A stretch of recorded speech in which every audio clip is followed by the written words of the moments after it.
नाज़रीन अवां बुलेटिन में अहम ख़बर शेयर करे रहा आहियूं त सिंध एक्शन कमेटी तरफ़ां बोर्ड मुतासिरनि जी वाहर न थियण ख़िलाफ़ 16 अक्टूबर ते कराची में एहतजाज जो ऐलान करे छॾियो आहे। जामशोरो में प्रेस कॉन्फ्रेंस कंदे सिंध एक्शन कमेटी जे अॻवाननि ज़ैन शाह चयो त सिंध में 15 सालनि खां पीपल्स पार्टी जी हुकूमत आहे, पर सिंध जी कंहिं बि कैनाल ऐं वाह जी खाटी नाहे कराई वई। हुन चयो त फसल तबाह थी विया आहिनि, हारियनि जा ज़रई कर्ज़ मुआफ़ कया वञनि।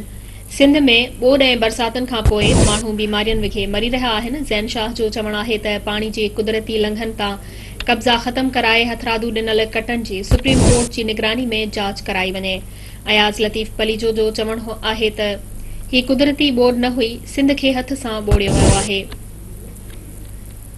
नाज़रीन हिकु भेरो ॿीहर अवां सां अहम ख़बर शेयर करियूं पिया। सिंध एक्शन कमेटी तरफ़ां बोर्ड मुतासिरनि जी वाहर न थियण ख़िलाफ़ 16 अक्टूबर ते कराची में एहतजाज जो ऐलान करे छॾियो आहे।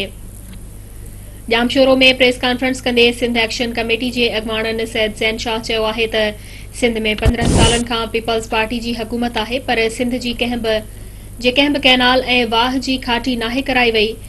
हुन चयो त फसल तबाह थी विया आहिनि, हारियनि जा ज़रई कर्ज़ मुआफ़ कया वञनि। सिंध में ॿोॾ ऐं बरसातनि खां पोइ माण्हू बीमारियुनि विघे मरी रहिया आहिनि।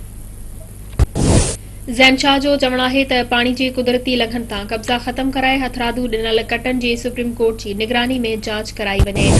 अयाज़ लतीफ़ पलीजे जो चवणु आहे त ही कुदरती ॿोॾ न हुई, सिंध खे हथ सां ॿोड़ियो वियो आहे।